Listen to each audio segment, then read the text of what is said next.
All right. Right, just letting everybody know I'm actually live streaming this so that I can record it. That's actually the easiest way to record. So I'm going to record the entire event on YouTube so it can be played for you. So all the introductions so far haven't been being recorded. So I'm going to allow, I can do one of two things. Like I think the easier thing to do is to allow participants to share screen. That because at the moment, my particular Zoom account, if I can't make somebody co-host, I can only change somebody to be the host. I don't know why, Dr. Lam. So I'm going to go ahead and ask Dr. Lam to be the first speaker. Let me do a little introduction. So Dr. Andrew Lam, I personally am quite impressed by him.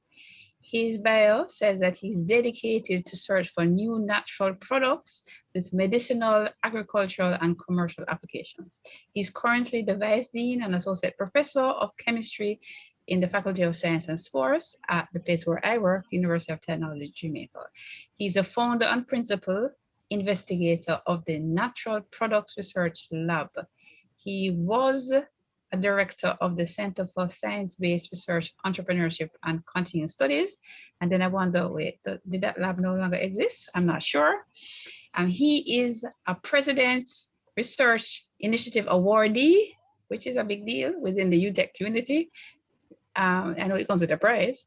And his research interests include natural products isolation, bioassay-guided fractionation, drug discovery, biocatalysis and biotransformation, genetic and metabolic engineering, and bacterial taxonomy.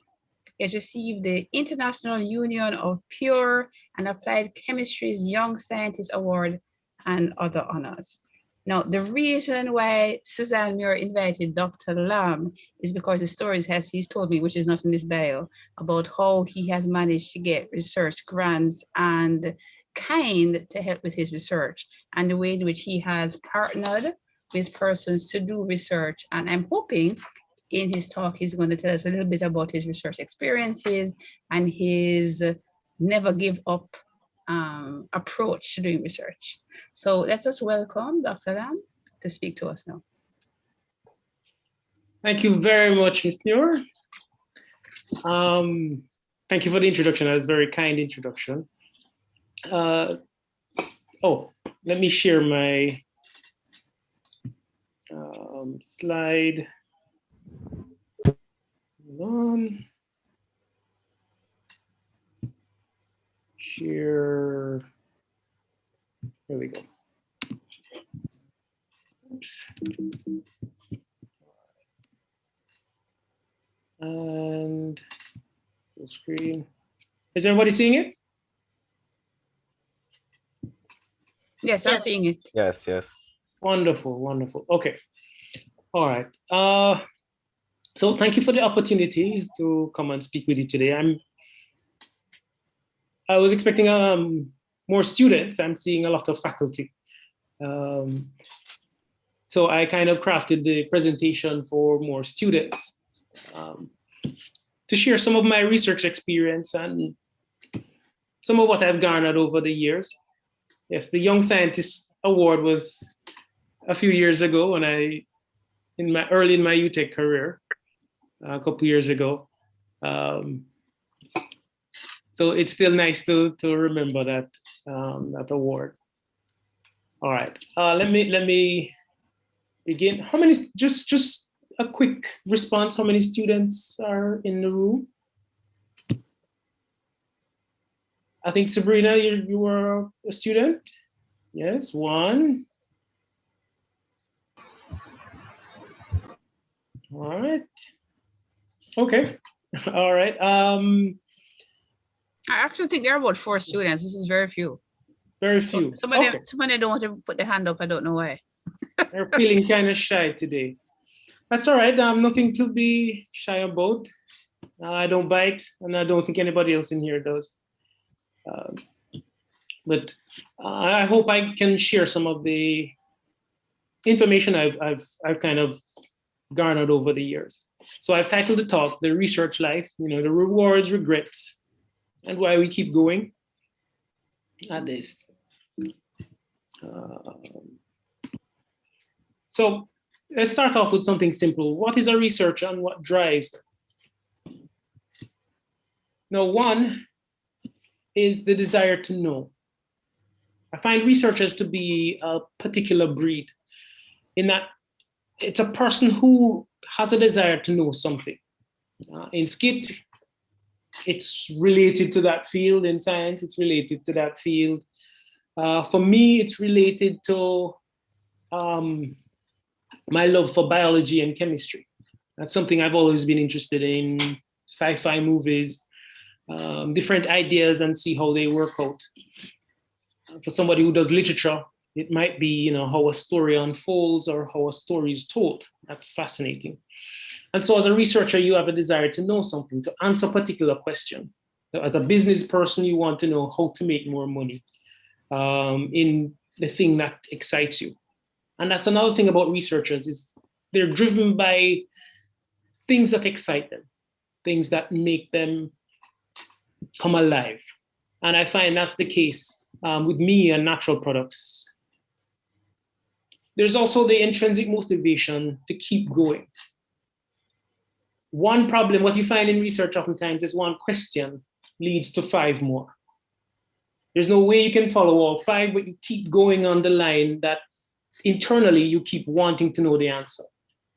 Sometimes you fall asleep and you dream about solving the problem. You keep thinking about how can I address this?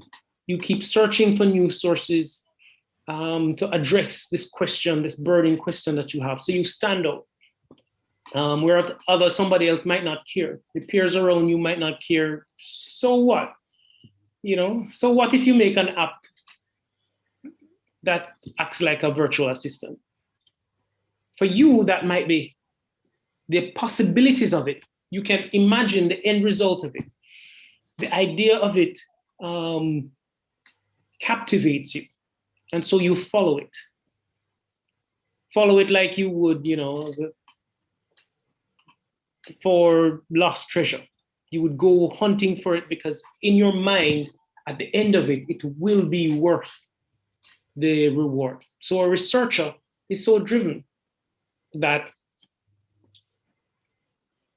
the search is ongoing. So even if you were to find the answer for your question, because it generates more, you keep going. And that motivation helps to strengthen you and helps to give you the encouragement to go forward. But as with many things in life, there are going to be obstacles. And these obstacles can be a significant pain. They are things that get in the way of your excitement, of your dream, of your pursuit. And some of these include people who just don't understand. From time to time, I can imagine a student working on a project. There are friends who think, why are you wasting so much time on this project? It doesn't make sense. There is something else you could be doing. There's this other way you could be making money. And there's this other thing that is far more exciting than the question you're seeking.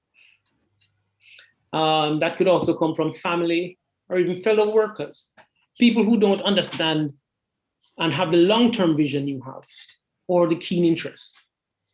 And I implore you to, as students, whether you're doing your research project or you're part of this awesome initiative that Ms. Muir is heading, that you have to put aside some of the things of the naysayers, of those who are obstacles. There's a saying that your obstacles, the blocks that are in your way can be your stepping stone, ways in which you can now step forward and look over, use it to get ahead of whatever impedes you.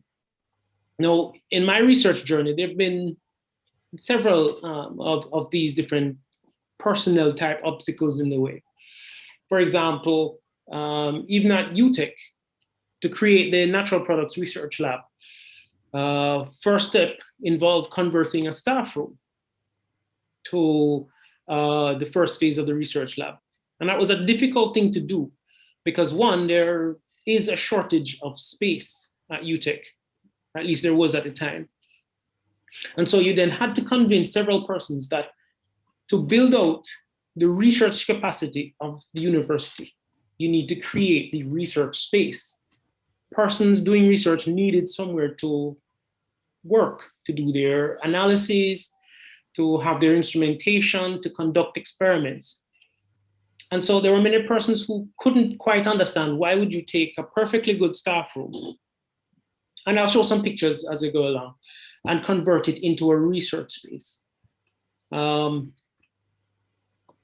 So here, for example, this is the staff room I'm talking about. There were 5 persons utilizing this staff room. This desk here was mine. And I was added in because there's this, again, a shortage of staff space. And so this desk was mine. And from my little desk, I could envision the potential for the room. I saw what nobody else saw. And that's the capacity of this room to become these two over here, the after pictures that I'm sharing. We're able to put a research bench in, through grant funding, obtain equipment that we could put in the lab. And so that research, that black countertop that you see here, now runs this wall and a section of this wall that used to house my, my desk. And so this is the continuation of the research space where we're able to, again, have significant amounts of equipment through grant funding that would come in. Now, the other thing that we were able to do from this aspect is we're able, and let me go back to address the other aspects of it, access to equipment. Equipment was never easy to come by, especially at somewhere like UTech, where there is some allotment for research equipment, but not for the scope and the area that I wanted to look into, which is natural products. There was no natural product research space. Even though UTech was involved in early natural products work with cannabis.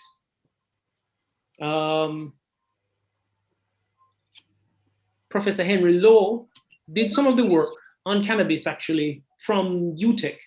So I was kind of surprised when there was no real infrastructure for natural products research here. And it shows his commitment from his part to doing work along on that project with very little equipment here at UTech. So having equipment is a big obstacle for IT, having the proper processing power, the correct software, the internet connectivity, the associates with the kind of know-how, with its expertise in that particular area that you might want, might not be available. And so those are things that serve as significant obstacles. And as students working on a project, you're not able to find maybe even the time. You have hectic classes. When are you going to find the time to work on these projects?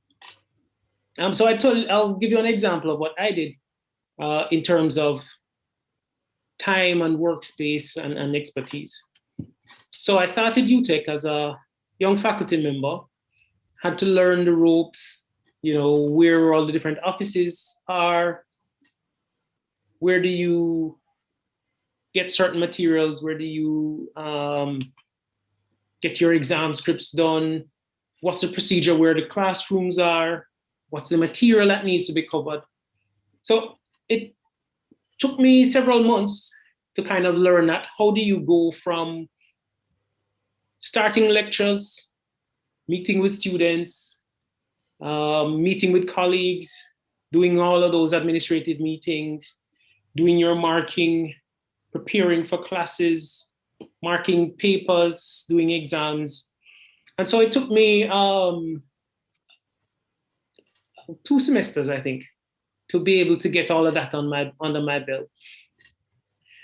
And while that was going on, I had to make time in the afternoons. At the time, I had 2 young children.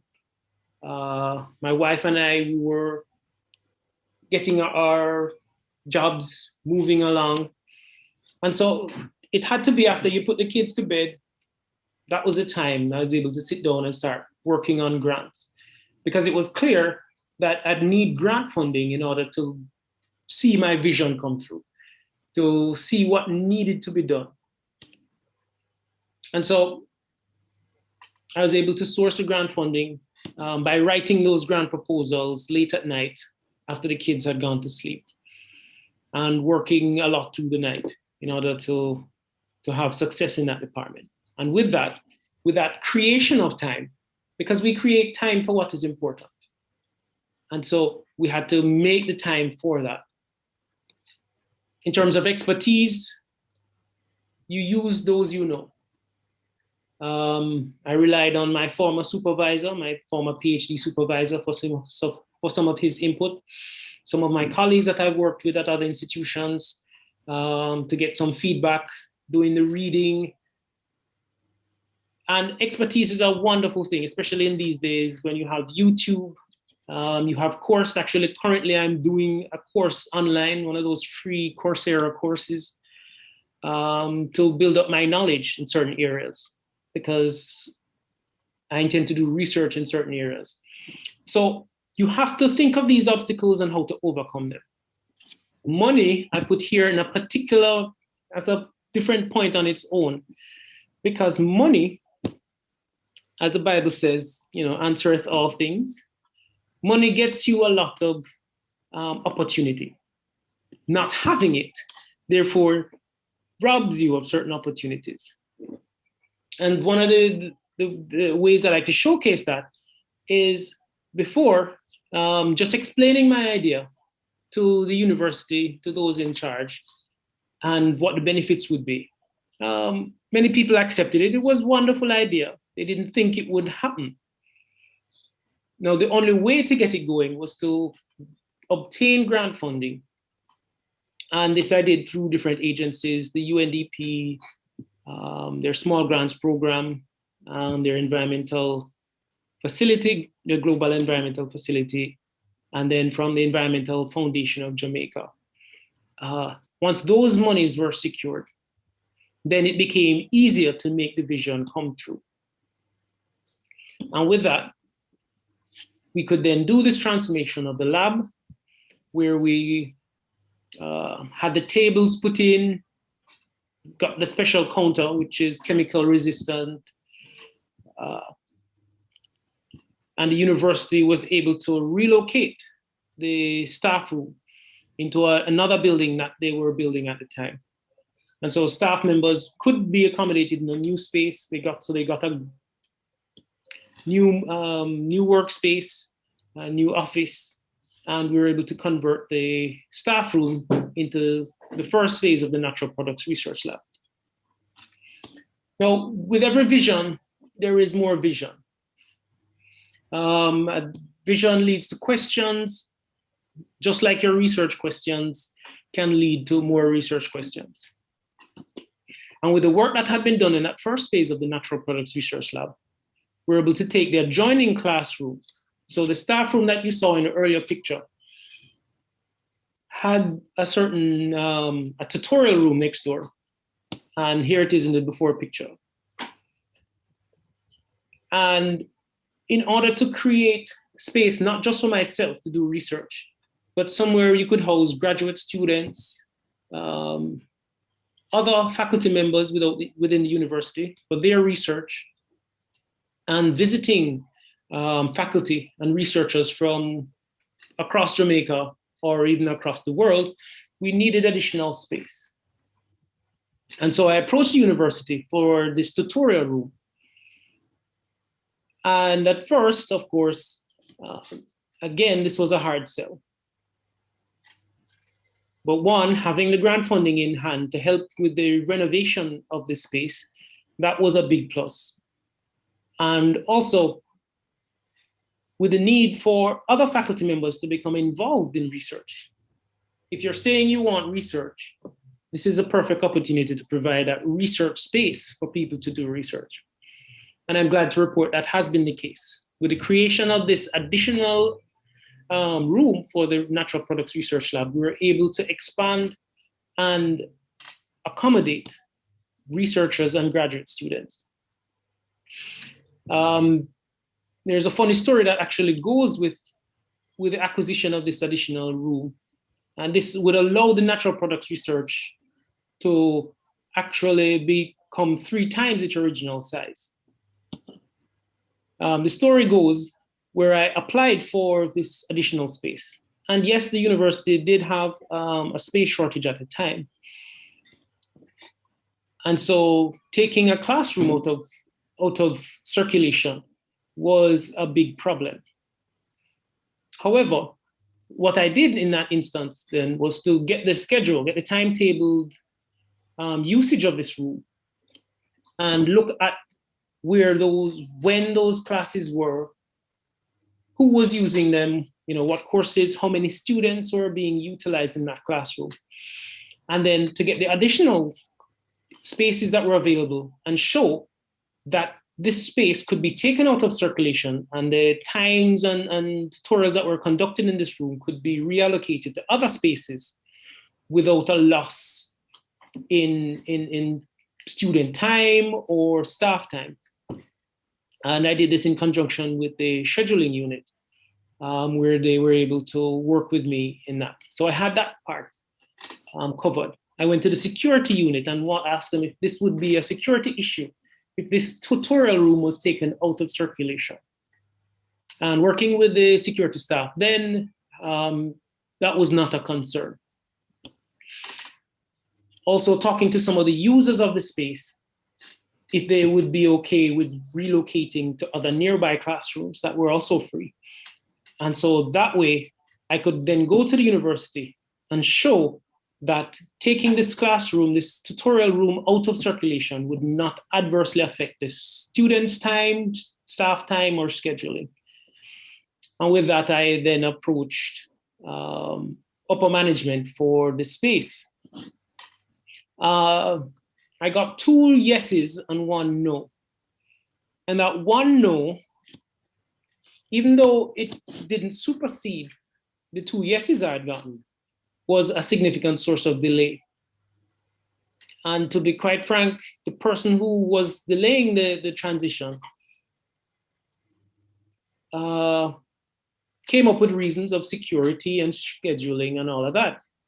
And I was able to come forward and to present, before he came up with his objection, to present evidence that no, scheduling would not be a problem. I've spoken to timetabling and so on, and we've shown that it can be taken out of circulation. He mentioned security issues, and I was able to show, no, that is not also a problem. And so by answering his reservations before they became an issue, I was able to persuade him and the rest of the university community that this could be done. And it's always fascinating that once you're able to preempt certain situations, that you can get a lot done. And sometimes this is the kind of pre-planning that you need in order to get your research done. So for the students that are here, I'd recommend that you have to think ahead of your project. What are some of the obstacles that you'll see now? And how do you plan to manage them? This is also one of the important things you find in grant writing, that the grantor needs to see that you have thought about this project sufficiently, that you have foreseen possible problems and you have foreseen how you will address those problems. And in your grant application, you will put these things, because then even if those situations never arise, the grantor will be able to see that you have at least thought of these possible things and have developed contingencies to get around them. So if you're going to be developing software and you need certain social information, you need to do certain surveys, and you expect that there'll be some resistance to getting that information, how are you going to get around that? So in your grant applications, in your research proposals, these are matters that need to be considered. So when I was finally granted permission from the university to convert the second space and to use it to expand the Natural Products Research Lab, the person who was up against or resisting the change actually he accused me of rape, because he's saying, no, I took the space. No, this is a space he hadn't been engaged in or was interested in. But because I had so well pre-planned how to access the space and the usage of the space, that was the best adjective he could find to describe the situation. And I found that kind of Did you sad. actually use the word rape? Yes, he did. Wow. He used it in a conversation.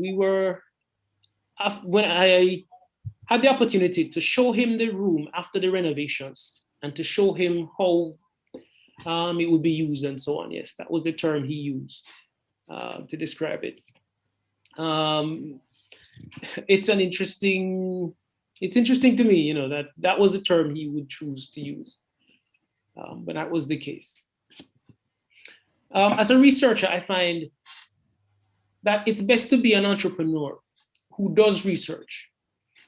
Why? Because the entrepreneurship mindset changes the way you view your research.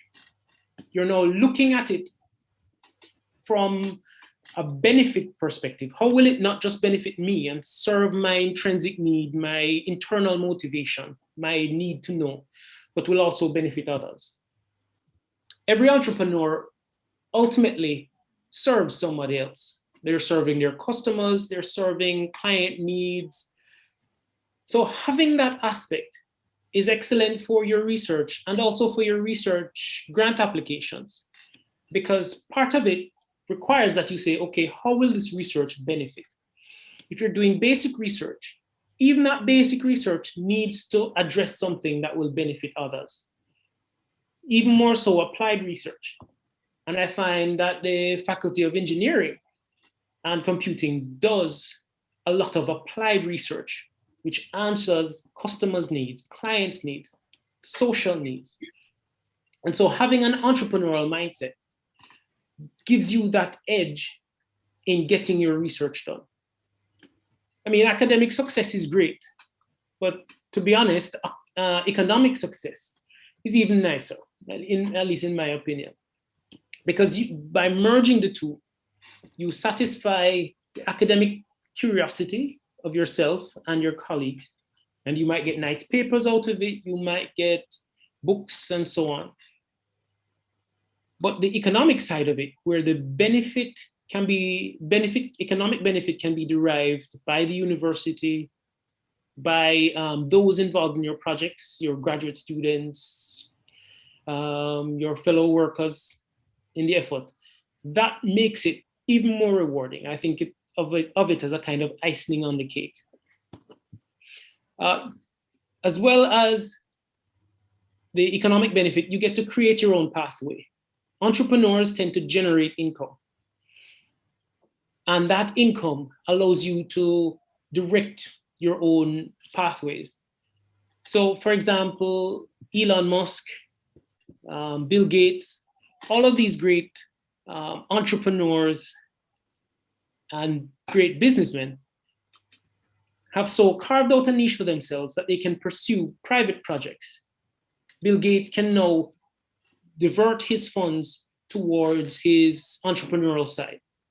He can create the Bill and Melinda Gates Foundation, which can now fund projects that satisfy their other needs, their other curiosities, their other motives.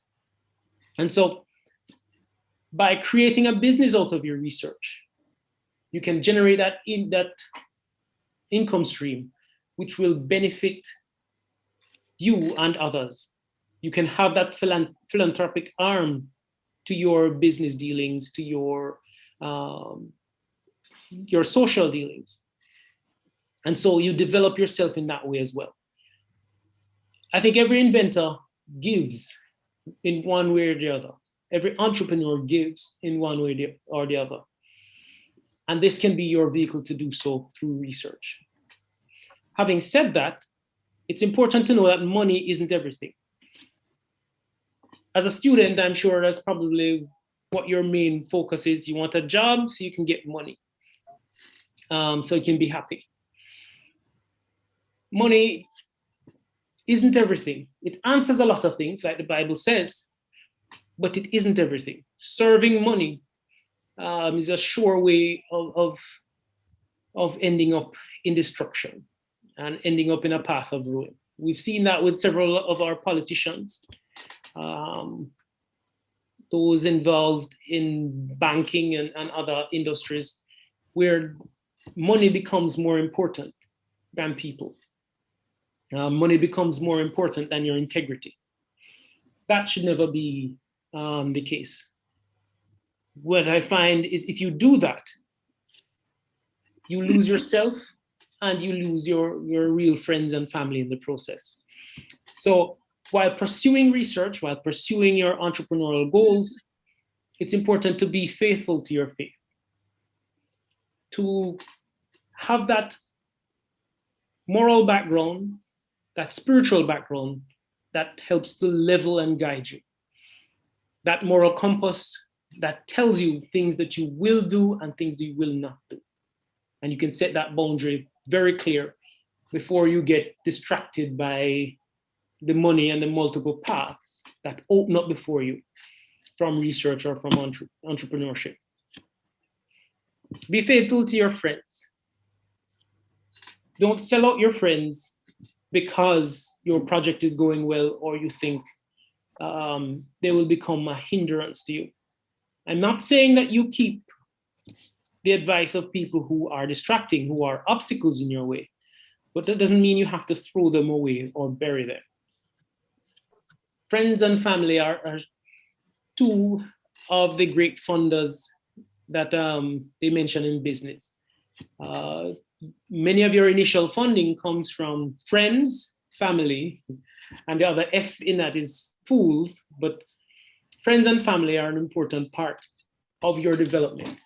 They help to make you and to bring you where you are. And it's important to know where they come in and how to keep physical and social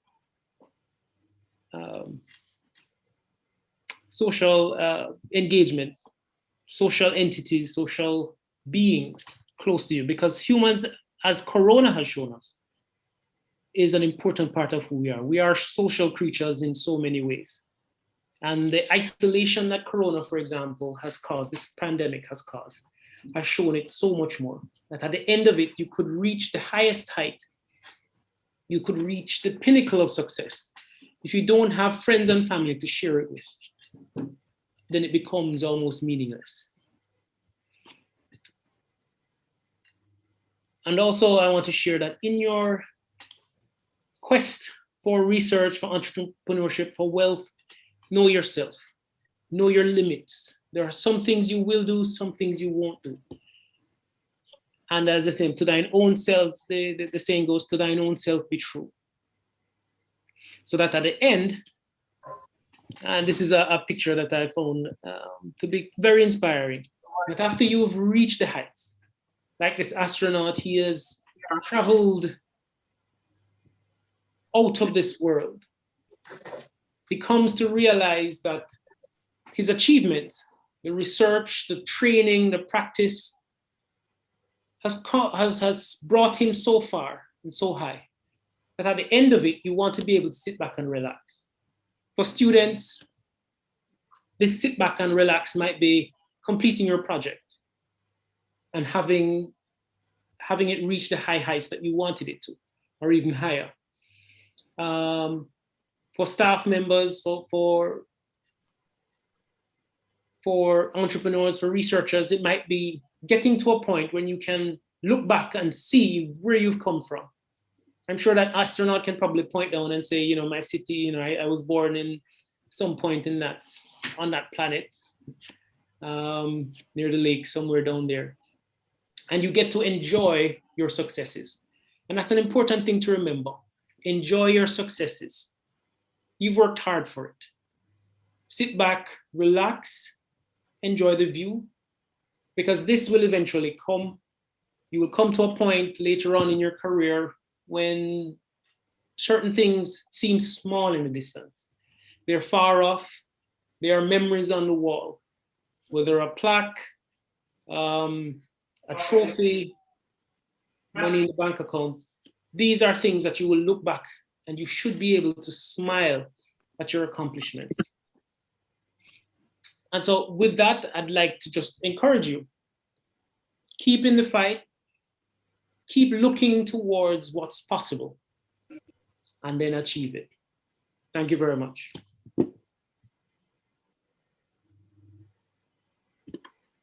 Thank you very much, Dr. Lam.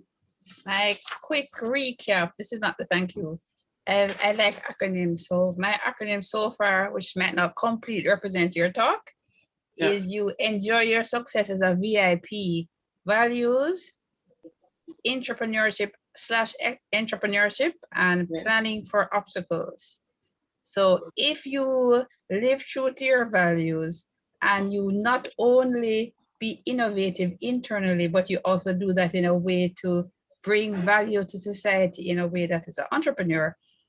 And you must proceed all of that by planning, not just for success, which may come one day, but for the obstacles that you certainly outlined.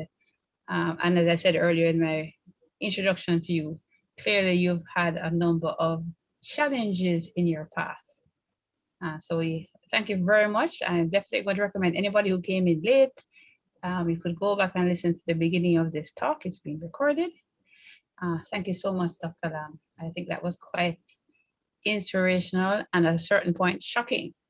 For those who didn't hear about the rape or the alleged rape, that was the shocker. I think I've already heard other shockers from him before. This was a new shock. Thank you very much. We're going to turn now to Professor Cynthia. You're hearing me, right? Professor Cynthia Onufundo is a professor of educational assessment in the Faculty of Education and Liberal Studies at UTech Jamaica.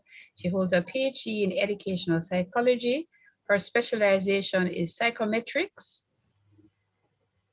Her primary research interests since completing her terminal degree have been focused on these topics, and this is a subset: classroom assessment practices, teacher education, policy evaluation, research ethics, and management. So let us welcome Professor Cynthia to share with us now. Thank you.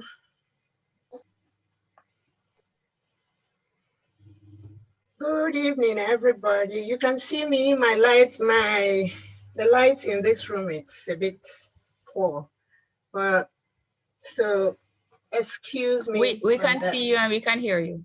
Okay, all right.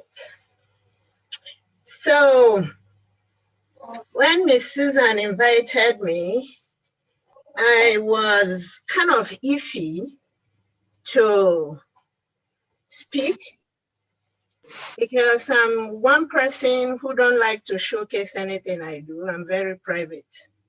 You will never see me on UTech broadcaster saying I wrote newspaper article or I wrote in a journal article or whatever.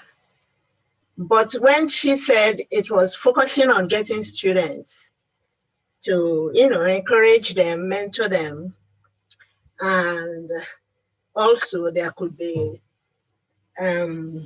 faculty or non-students joining, I said, okay, anything to do to promote research is always a passion for me.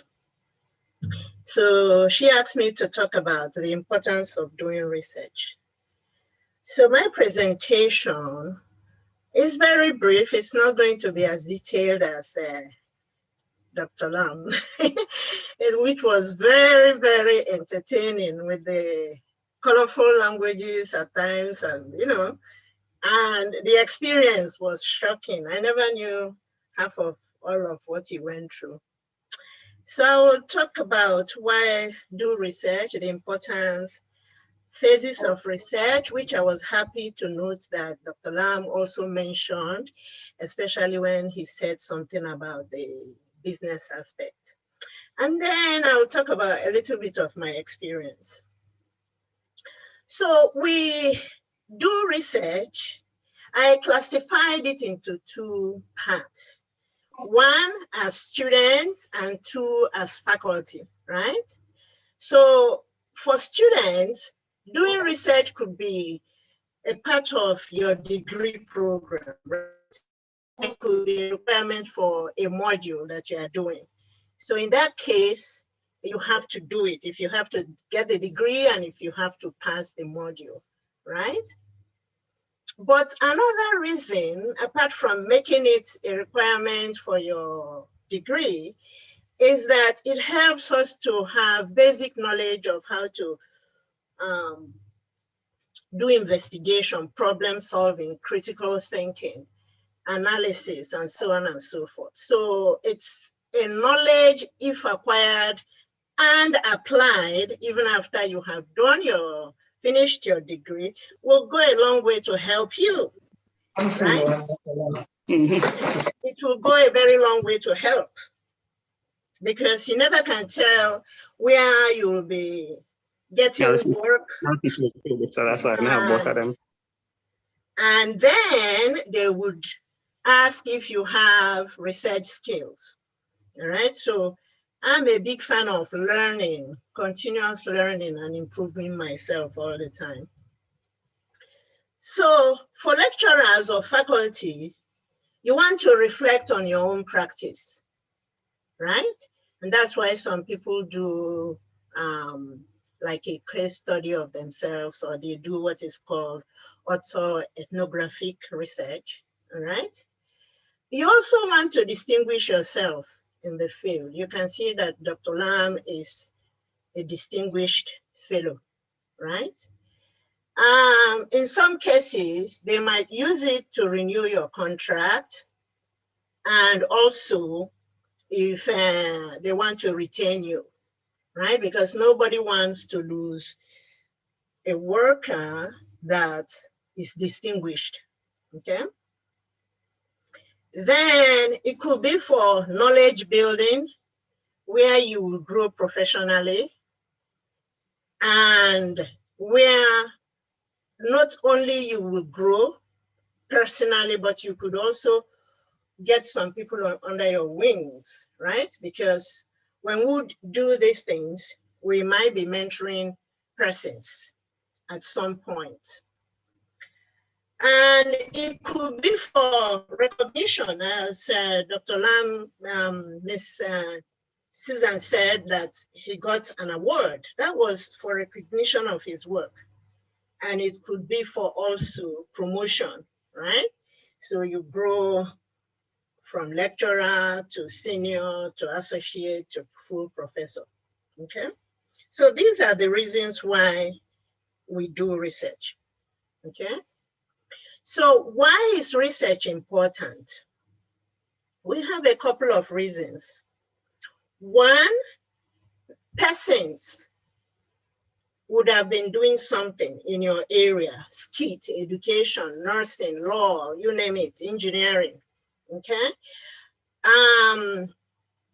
So when you look at the literature, you could say, wow, these people have done so and so and so. But you want to also contribute. And then after you've looked at the literature, you will see where there is a gap. In other words, many persons may have written something, but they are yet to look at something in a particular way. So you can choose that area.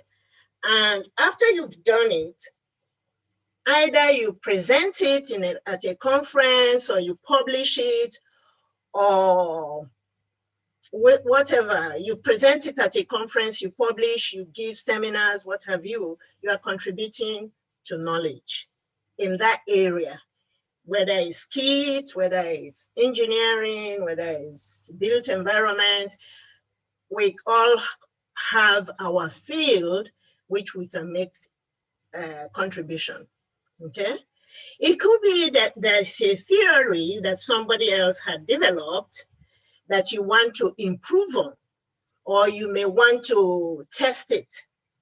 And after testing it, you may confirm the same thing the theorists have said, or you may want to refine the theory, okay? So that's what the second reason. The third reason is that we might increase knowledge and inform policy, especially you guys in skilled. With COVID, everything is online.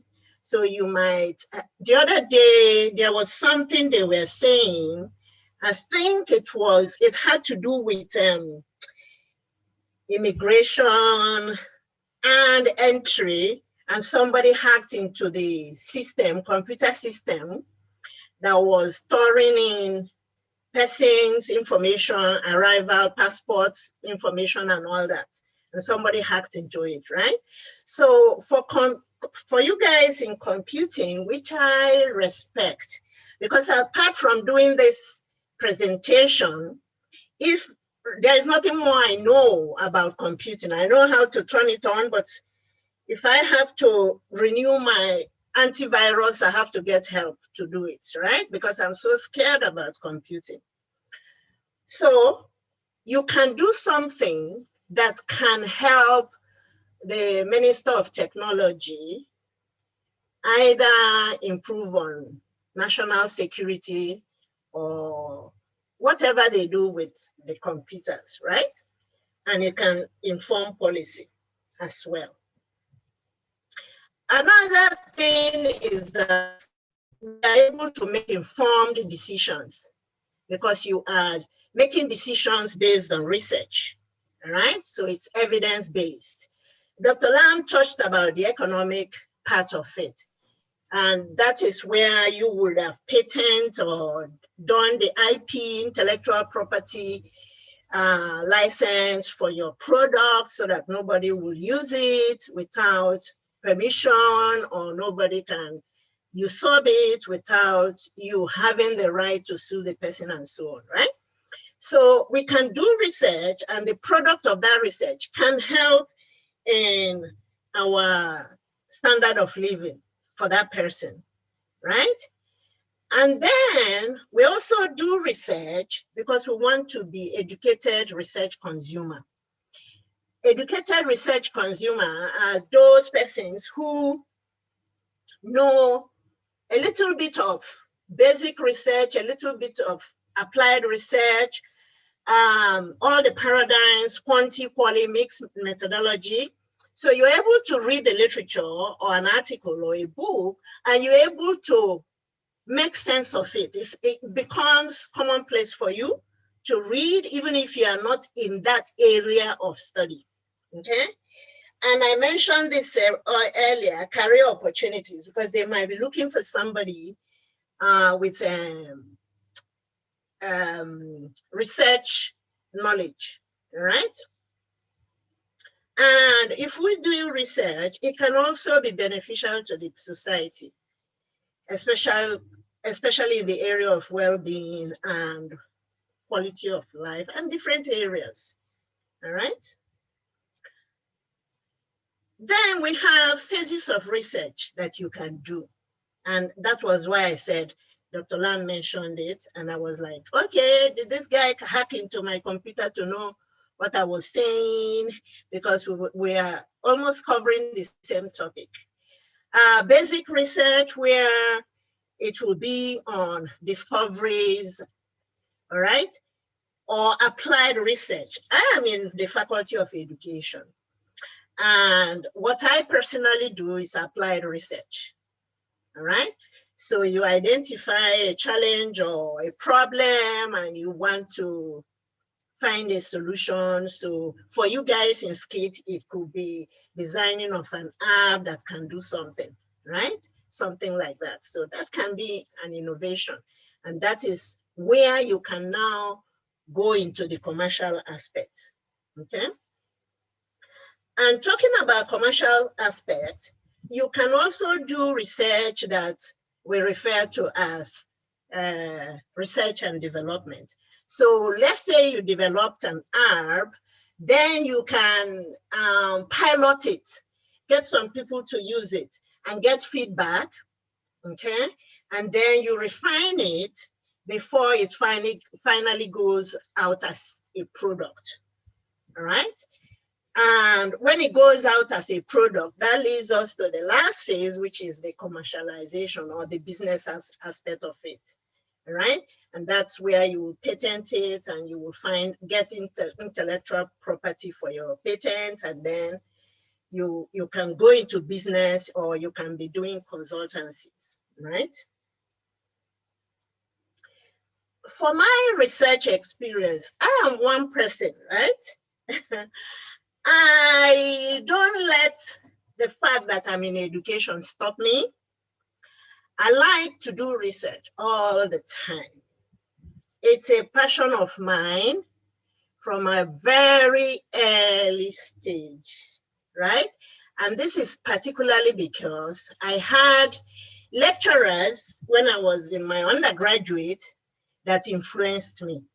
Okay, and then my brother who passed on in 2019 was into academics as well. He retired as an associate professor. So he was another person who influenced me. Although he is in history and international relations, but I always enjoyed and get excited when anything called research is said to me, okay? And then of course, my husband who is in history was another influence, okay? So one of my lecturers, how it started was that when I was doing my undergraduate, my lecturer was an American, or is an American, because she's still alive, and she came to Nigeria to do ethnography, okay? And oh my God, I was so enthused. I said, if I ever would do research, I would want to do what she's doing, right? So when my first exposure to research was as a qualitative researcher. Now I am a quantitative researcher. So she influenced me, and that was how it started, all right? So as I said, throughout my adult life, I have been inspired, I have been mentored, I have been encouraged, I have been supported, right? In education, we can do the kind of research we do is slightly different from Dr. Lam's research, where he needed the kind of space and equipment, all right? I'm not saying that education will not do, some people will not do that, but it's quite different, okay? All right, so this was a masquerade I investigated because my first degree was on textile design. So because the lady, the American, was my textile lecturer, and I liked what she was doing, and I wanted to do an ethnographic research. So I did this research on the textile aspect of this masquerade. All right. Then for my master's, I looked at practices, because in those days in Nigeria, and it's still going on, many persons were establishing nursery schools, early childhood institutions. And I wanted to know what were they doing? Were they complying with government regulations and all that? And that was how my idea of researching assessment started, because I have always had this notion that if people say they are going to do something, then somebody can be able to go in and check to see what they are doing. At that time, I never knew what I was getting into was evaluation. I just wanted to know the current practices as it pertains to establishing and running early childhood institutions. Then for my doctoral degree was where I now delve into assessment, all right? Because as I said, assessment evaluation has always been my passion, all right? So the 2 first degrees were in Nigeria, and my terminal degree was in Canada, University of Alberta in Canada. So over the years, I have done several, and why I have said selected publications is to show you that even if I am in education, I can still do studies with anybody, as far as the person is willing to collaborate with me. The first one, 2021, is a book in which I have a book chapter about emergency route learning as a of COVID. It's right now in Amazon. The second publication, I put it there so that you will see that Dr. Murray, who is in nursing, I collaborated with her, and as you can see, silent. Oh my God. You. Okay. She is in nursing, but I collaborated with her. All right. And the ordering of the name is to show you who is the first author and who is the second author and so on. And this 2016 publication is a book in which I was the editor. And it was about education in the Caribbean as well as in Africa. It's also online. Then conferences. Dr. Shetty is a mental health doctor. I'm trying to remember the right term. Psychiatrist, right? And Miss Susan presented, I believe, at this conference. It was National Health Conference 2020, and there was one again in 2021, right? And then the second one, which is last year, was what I presented, and it was a health science conference. And I presented on challenges faced by caregivers during pandemic. And like I said, these are selected items just to show that one can collaborate. You don't have to be master of everything to do research. The first two here was a collaboration I did with colleagues in Poland, Jamaica. I was the person in Jamaica and Turkey. And it was presented at a conference in South Africa, and the other was presented in Hong Kong, right? And the last one, Dr. Dekula and Dr. Davis, they are rheumatoid arthritis specialists. I happen to have rheumatoid arthritis, and they called on me and said they want to do research, and I collaborated with them. And as you can see, it's way back since 2016. I also happen to have had research awards, President's Award, way back in many years ago, all right? So just to throw in something there. And I also have done a lot of consultancies, because if you're into research, you will apply for grants, and you can also do consultancies. And these things bring in a lot of money. So as you can see, the first one there was about tablets in school. The second one, infusion of STEM, and so on and so forth. And the last one was about public access to ICT, and it was sponsored by Bill Gates, all right? So these are some of the things I have done. And as I said, nobody stops me, nothing stops me. I happen to have a passion. If I go downtown and I see people combing hair, doing nails, I want to research it. I once researched fast food industries in Jamaica. So I don't limit myself to education. What limits me actually is access to literature. And when it comes to some things that I don't quite understand in that field. So as students, what I will encourage you to do is don't just see research as something that you have to do to get your degree. Yes, it is, but don't see it just like that. And so persons might tell you it's difficult and so on and so forth. And so some people go into it and start to feel frightened.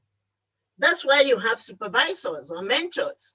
You approach them if you're having difficulty and ask them, and they can, advise you on how to get through.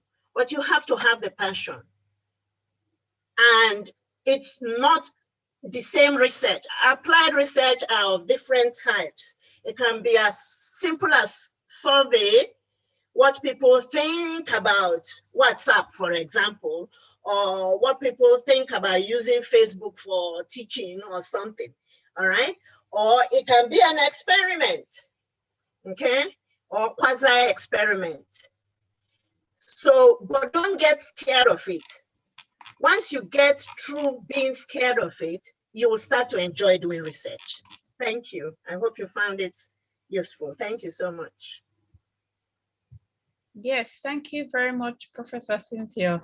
I had a little bit more trouble trying to figure out an acronym, but the one thing I see that is common between Dr. Lamb's and your speech, I think yours was more focusing on passion and purpose, and his more on perseverance. But I think collectively, both, in addition to your actual points, focus on the need for perseverance, the need for passion, and the need for a kind of a purpose. But in particular, the things I took away from your speech, I want to call I and I plus we. So I and I in Jamaica, for those who are not Jamaicans, it's sort of a very strange way of calling yourself. So I see the I and I here as intrinsic motivation that's important, that she talked about. And then I also see the we as wise extrinsic elements of research, because I'm actually amazed. I didn't know. So I think I really selected among the staff at UTech, definitely among, from my point of view, of the best, because I am basically about to be talking about collaboration. I didn't know you did that much collaboration, Professor Cynthia, collaborating. I know you did with Professor Dr. Shetty, but with more than one medical community, with nurses, looking at ICT. Clearly, you haven't been bound by your PhD in education, clearly. No. And I think that's a model to say that we must not, in my opinion, we should not either follow the naysayers or say, oh, because we know this. I mean, on the other hand, just my point of view, we can sometimes go beyond our expertise, but as long as what you said, as long as you find the literature, you can become you can become knowledgeable and eventually an expert if you do reading and reading and reading, and then collect empirical data to essentially test hypotheses or answer research questions. And so I really appreciated your presentation, especially your experiences. I think that can be inspirational and source of information to all of us who are here. So thank you very much for your perspective and your thoughts.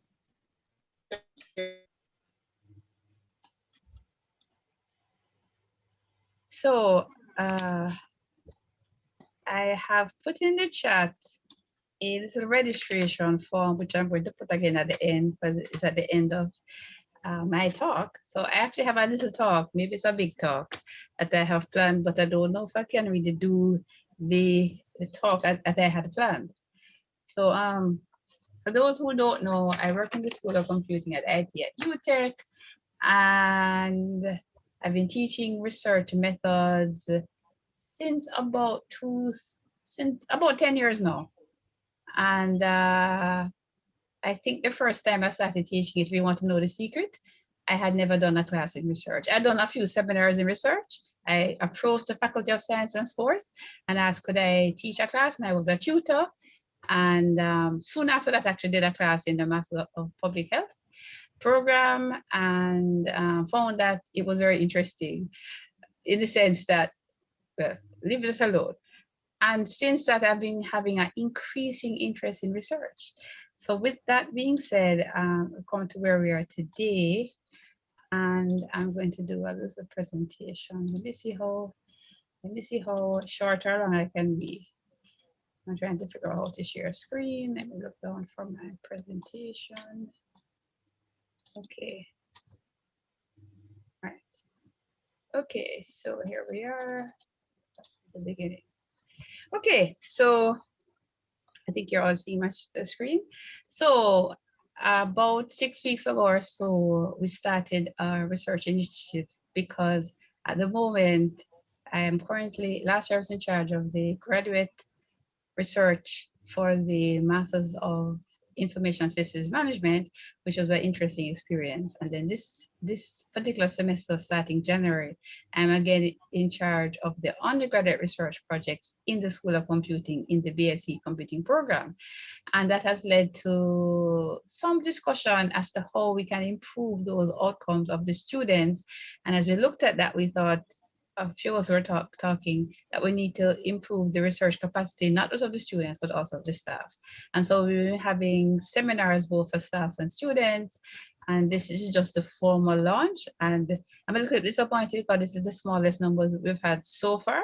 But I mean, I did listen to a talk earlier and that said that it's more important that you have people that matter than having a lot of people. So I think that the people here are people who can make an awesome difference in students and the world. So let's start where we are. So I don't know if you guys, I went to a presentation last week where the presenter used Slido. I'm wondering if you can quickly just either use a QR scan or go to slido.com and type in these numbers. I just want to see your response. Everybody can do that. Either you go to the QR code or go to slido.com and put in this number. It's going to ask you, the first thing is a word cloud. So let me see, can I find it back? No, not that. I'm trying to see, can I find Slido? Let me just look for it up here. Wait, did I lose you all? Maybe you actually need the actual information. Oh, I know what I need to do. I need to go back to my slide. Can I go back to the previous slide? Yeah, I need to go back to the slide and put this in the chat. I put the number in the chat. Copy. Let me put, where's the chat now? Actually, I've never done this before. So I'm now looking for the chat. You see the screen, right? Yes, you're seeing the screen. I'm just looking for the chat.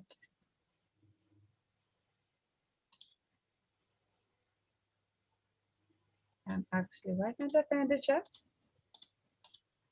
I'm looking for the chat to put it in the chat. For some reason, you know, oh, here we go, chat. There we go. So everybody in the meeting. Right, so we did this in another meeting and it wasn't really that hard. So if you go to slido.com and you put in that code or use this QR code, which I did not do, then you should be able to do the word cloud. So let me see if this works. So since I've actually never did it before. Yes, Mr. White. I want the chat. Yeah, I found the chat. Oh, I see that some people have put where they are. Right, so the first, I don't know how to show it to everybody, but what I'm seeing for the first, we have 2 people in Jamaica, 1 in the USA, 1 in the Caribbean, and 1 in Papine. That's interesting. Most people have not. Most people have. I'm not sure how. There's supposed to be a way to put this in the slideshow, but I have not done that. I need to figure that out. And then the next question, if you want to go on to the next question in the poll, are you seeing it? You know, since I've never done it before, you know, everybody's hearing me? Yes, Hello? loud and clear. Loud and clear. Great. Yes, And then hearing go to you. are you able to see the next question? The next question is in one word, describe, well, it's still so few people. In one, so we have one person in the USA, and I think everybody else is in Jamaica. Before. What's that? I saw the question before, but I came out of it. Oh no, let me go back. Right, so the next one is Yeah. in one word, describe your feelings about research and development. One person put Jamaica. I have to laugh. So we only have 3 people who have feelings about research and development. One person is passionate. One person says awesome. One person says length requires motivation. Somebody says excitement. Oh, we have some positive, fun adventures and new discoveries. Interesting. I think we have people here who have a very positive feeling about that. Is there another one? Passionate, excitement, length requires fun, interesting, and there's one who said Jamaica. And then invigorating. Wow, I think we have the passionate people. This is so unusual for me. Even the colleagues that I know seem as if you got the passionate people who are into research here today. Very, very fascinating. It would have been better if I put this on the slideshow, but when I saw this today, it said that this particular website, Slido, for PowerPoint is still on beta mode. I guess I should have inserted it. But I'm not sure. I think you have a question, Madam Chairman. Chair lady, a question. Somebody has a question for me. Let me look. Chat says no. Michael just says yes. No, not in that's the not chat. a question. Not in the chat. In the schedule. Oh, there's a question. What is the question? I don't see any question. I just see that at the moment, passionate seems to be the 2 people put passionate, so that so far is that's the strongest. And then there are other words that basically mean similar to passionate. So the people who are here today are passionate about research. That's really nice. So we're going to go on to the other 2. And if I really did this very well, I would have probably mixed this up. Should we go on to the next 2 questions quickly? That quiz. Right, so the next question is research and development relevant to developing countries? I think I believe this is the last question. I had 2 questions, but can you see the next question? I think the next question is thoughts about our research and development in developing countries. That's the title, and then the question is, there's a quiz with 2 questions, and the first question is research and development relevant to developing countries? And you have 4 options. Only 1 person, 4 people have answered. Wow.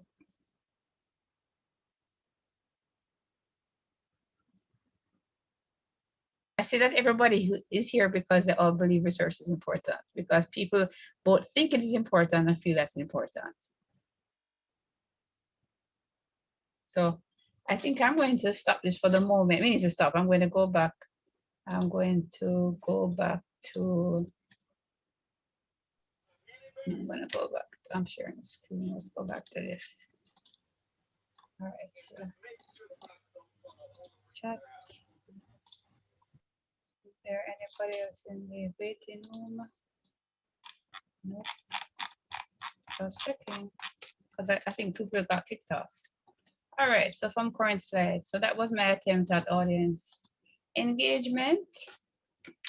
Yes, so here's the context of my project now.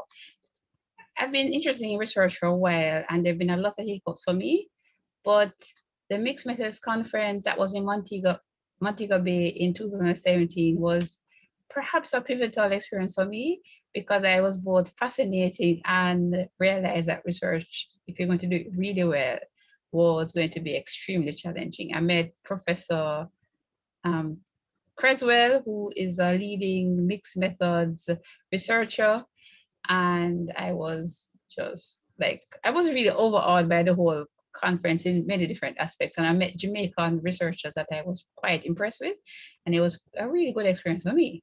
And so we're here right now where we're launching this particular research launch, and I'm looking for outcomes by 2025.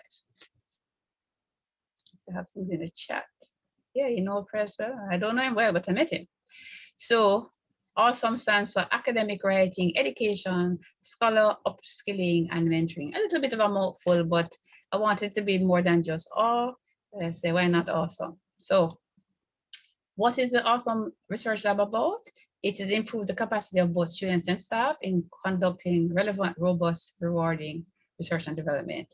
And if it does what it's supposed to do, then it will lead to students performing better in their classes in research, which in SCIT, that would be RES 3024, which is computing research methods, and PRJ 4020, which is major project, but all projects that relate to research. And it would also then lead to more publications and presentations in journals, academic conferences, media, and also perhaps professional conferences. And then it would also lead to positive outcomes for society, both social and economic.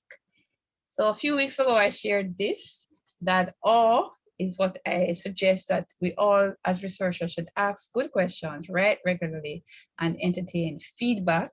Ask questions, we need to review what the questions that make sense for good research questions by doing a thorough review of the literature. We need to refine the research questions, especially if it is explanatory, and then we need to spend quite a bit of time rewording it, especially using the language of academia. Typically, you're supposed to use the terms that academia use, and even learning to do that is an art and a science. We all need to write regularly if we're going to be excellent researchers.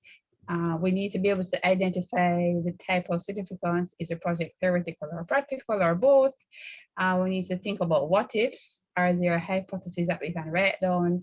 Are we thinking of interesting artifacts, which is very important in computing and engineering? And we need to think about making sure that we know the kind of things that's going to take off or writing. So it's good to like keep track of literature in a matrix or a table to figure out what are good targeting journals and conferences, and have an actual place and time to write. There are many debates as to when that should be, but if you don't write at all, it's not going to happen. And it took me a very long time to realize that entertaining feedback, getting feedback is so critical to being an awesome researcher. So we need to seek peer review, not just when you submit to a journal or to a conference, but actual peers at work, as students, your peers. So that is internally, externally, and as you expand your capacity, serve by reviewing works of others. So Sabrina, who's on the call here, as an example, I would say that she was an excellent peer reviewer, meaning when another student is going to say that he was so impressed that she was giving feedback and to the other students in the group. I was quite happy with that. So steps in relevant research and development, you know that you must first come up with your concept paper and your research proposal. You need to get your ethics approval, and then you need to actually, if it's you need to collect the data, whether secondary or primary. If it's computing, you typically build a prototype. Obviously, you always write it up. And in many universities, you give an oral presentation as part of your project. What tends to be missing in my department at UTech, which we call the school SCIT, is we have very limited journal papers, academic conferences, and posters, except for the few leading people. And this is what we want to say: how can this particular research lab academic writing experience can actually upskill scholars, both students and supervisors, to publish, through mentoring. That's the goal of this entire project. So here's the outline of the talk I wanted to give. So it is, wow, work on important inter and transdisciplinary projects, openly collaborate for research impact, and write your journal article in 12 weeks or less. There are recommended readings for every single slide I have for the most part. So there's interesting topics on how to do responsible research and what are frameworks for good research. You can read that. I found a particular paper that actually showed that as you go between monodisciplinary and transdisciplinary, you're more likely to solve society's problems. I don't know if you know the term of something called wicked problems. So people call wicked problems things that nobody knows how to solve. Not the ones that are fairly easy to solve, that we just don't solve because we don't have the stick-to-itiveness to solve.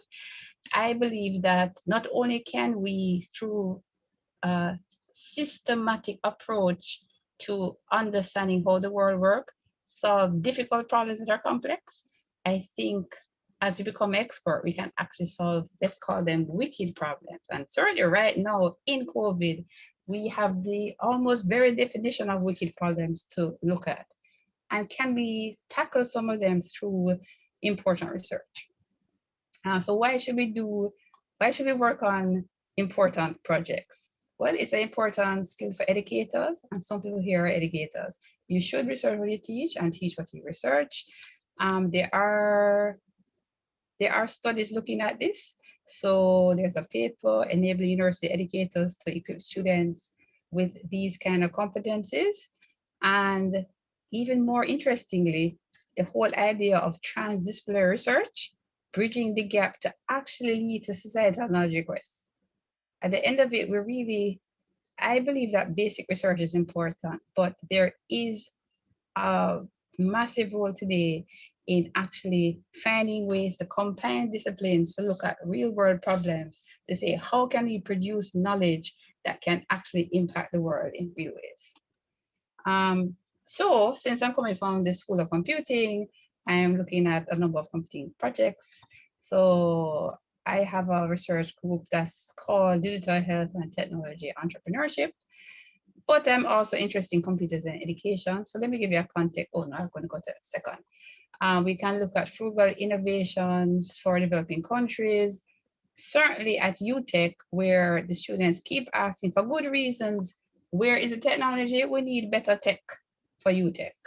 You know, we need computer science, information systems, engineering solutions that are by us and for us. We need project proposed by our most highly motivated students. And I did not write brightest and best for a reason, because at the end of it, the most highly motivated are the ones, in my opinion, the older I get, is the ones that's going to change the world.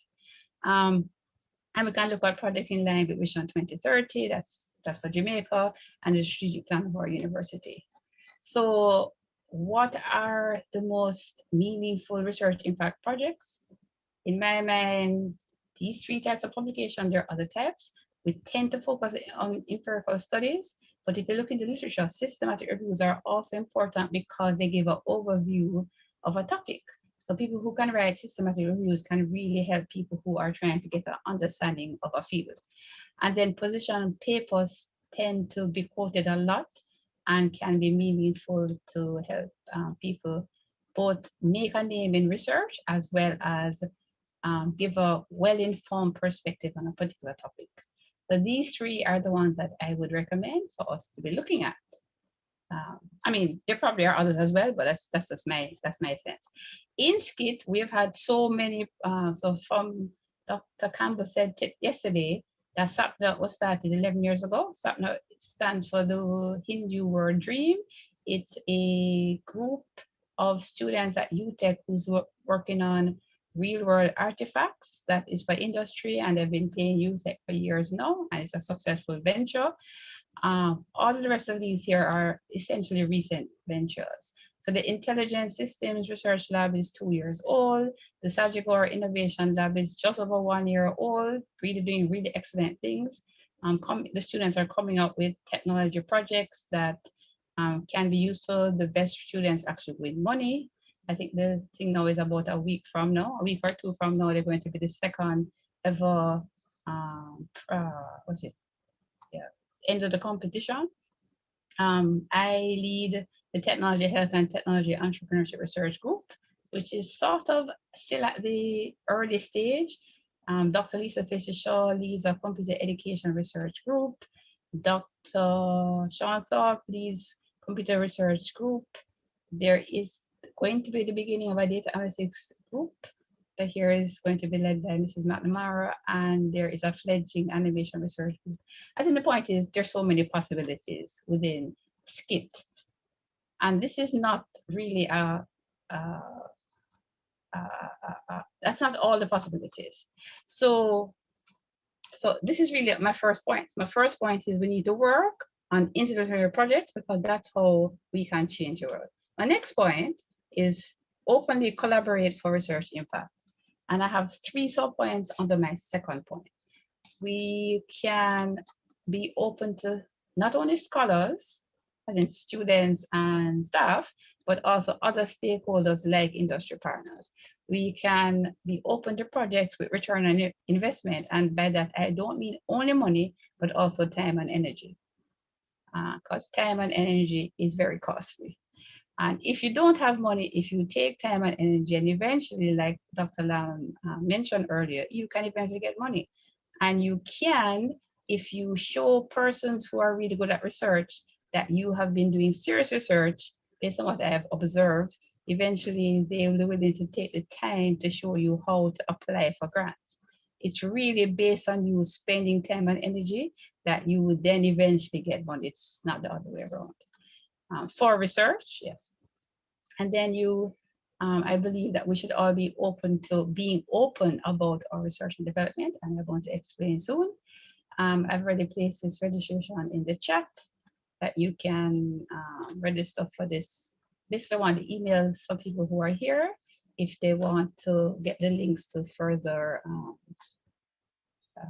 meetings. So then the second point on the openness for collaboration is, no, this is the first point, is to open to students and supervisors, as in both major project and final project in masters, the industry partners and the government. Dr.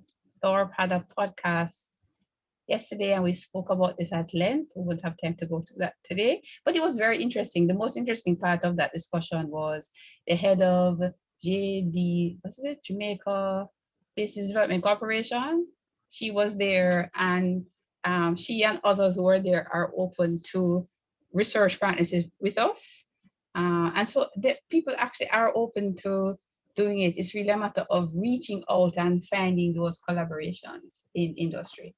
And then we should be open to established scholars by reaching out and networking within the Caribbean diaspora and across the global village. I know a colleague in psychology that he was having some challenge with his PhD, and he reached out, and he just now has switched to another university where he's doing his research because he opened himself up to finding other people who can mentor him and he can partner with. So there are a lot of readings relating to this. So there's papers that show that when university and the industry collaborate, research goes better.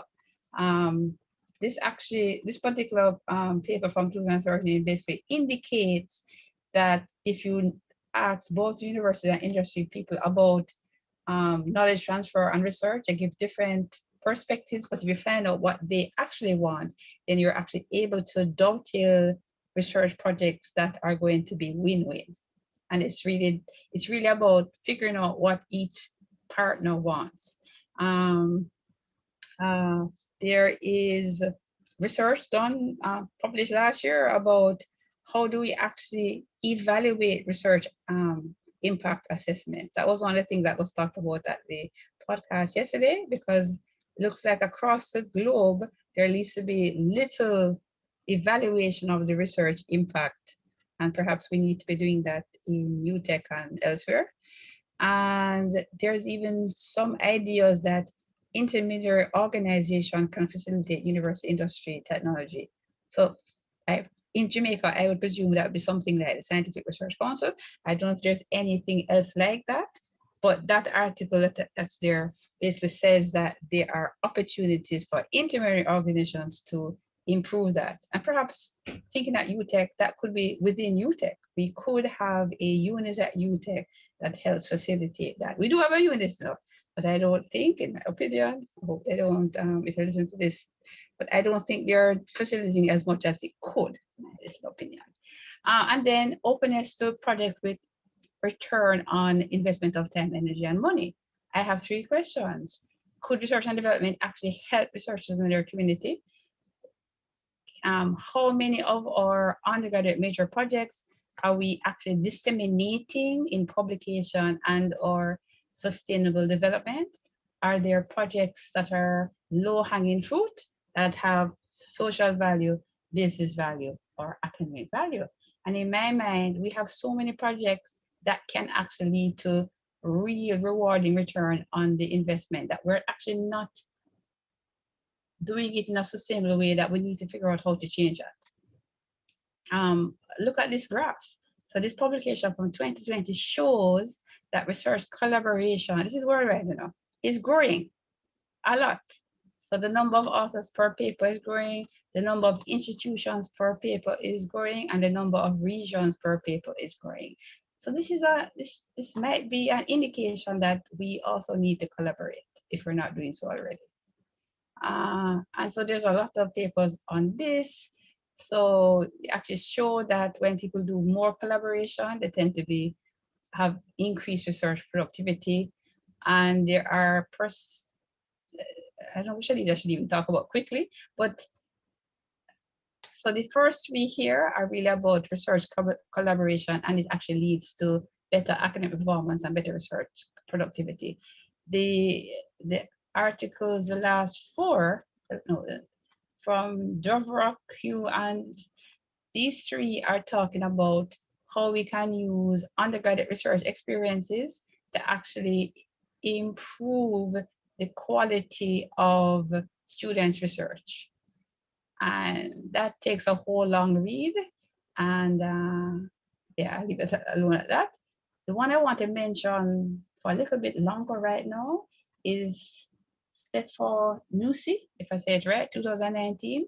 Look at the title, Publish with Undergraduates or Perish, Strategies for Preserving Faculty Time in Undergraduate Research Supervision at Large Universities. So that particular paper basically is alleging that it is possible. Just realized I wasn't, start back my video. I meant to be talking on video, I'm talking, right? That particular article is indicating that it is possible to publish with undergraduates in order to both help undergraduates and to essentially get the goals of what academics do in a research setting, which is publish. And that is essentially why I'm saying let us collectively in the summer do research. So I've read quite a bit of literature on what is called undergraduate research experiences. And there are 2 types. There are course-based undergraduate research experiences, which are ones that students get grades for. And there are also summer-based undergraduate research experience that students don't get grades for. And both, based on the literature, can lead to increase the likelihood that students will follow a research path if they have a good experience. That's what it shows in general. But it seems to me at UTech, we have had limited experience of the summer undergraduate research experience. And so that's what we're going to be exploring this summer, if all goes well. So then finally, the third part of the let's collaborate openly for research impact is to be open with our research and development. And I have 3 really controversial points, which I'm asking as questions. Should we create open data sets, including the quote unquote negative data? Should we publish in open access journals? And should we create open source software by us in developing countries? So should we create open data sets? So for those of us who know how research works, even if people who get research data that's done rigorously if the research finding is not interesting, it tends to not be accepted by a journal. So negative data, that nothing is wrong with the data, but it's not exciting. So for example, they accept the null hypothesis, not the alternative hypothesis. It tends to not be published. And so as such, it tends to be that the meta-analysis tends to be biased because it doesn't include what is called the negative data. And so there have been articles, not the only one, saying that we should publish our negative results. And then this particular article, Digital Platforms, the Global South, indicates that there should be ways that the actual data should be open to the public, which I tend to agree with. Then the next question I have is, should we publish in open access journals? No, there's a lot of controversy on that particular point, because traditionally there are essentially proprietary journals that are highly ranked, that are essentially not open access, or know that they have begun to be open access. You have to pay lots of money to have your paper turned into something that is open access. Oh, Mrs. McNamara said there are some conferences.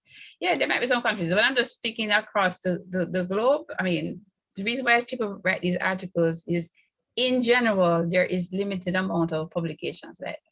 So, but that's the point. That's why we should publish, and we not should just publish it. It should be available to systematic reviews and meta-analysis, because when people do meta-analysis of data and it doesn't include the negative results, then there's a problem. So if you, I mean, let's take a simple one. If you're taking a medicine or a natural product, and Dr. Lam does 4 experiments and 2 have positive results and 2 have negative, and he only publishes the 2, but 2 that shows a negative, we put them together, maybe the thing has no effect. So I'm sure Dr. Lam is not an unethical man. I wouldn't be doing that. But the point is, we know that in real life, people are just only publishing the positive impact of a particular pharmaceutical or non-pharmaceutical intervention for health, and purposely hiding the negative results.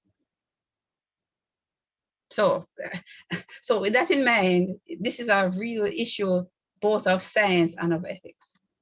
All right, so that's, but thanks for that, Mrs. Mack. Certainly, insofar as we can find ways to publish any kind of results, including whether in conferences or journals, we should do that.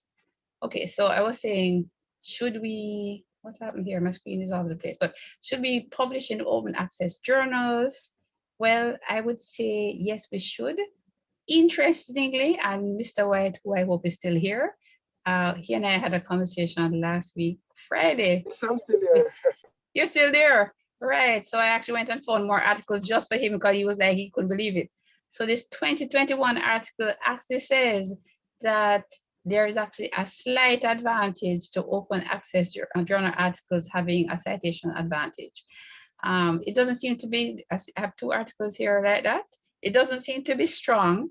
The question really is, people tend to hesitate. So which one is it? There was an article here. Oh, which one? I don't know. One of these articles basically says that the difference is that people who are further along in their career experiences, rather than early career, tend to be willing to publish in open access journals because they're more established. So, but the point is, it's not because of citations. Really, my little opinion is that what's important is that you do quality research.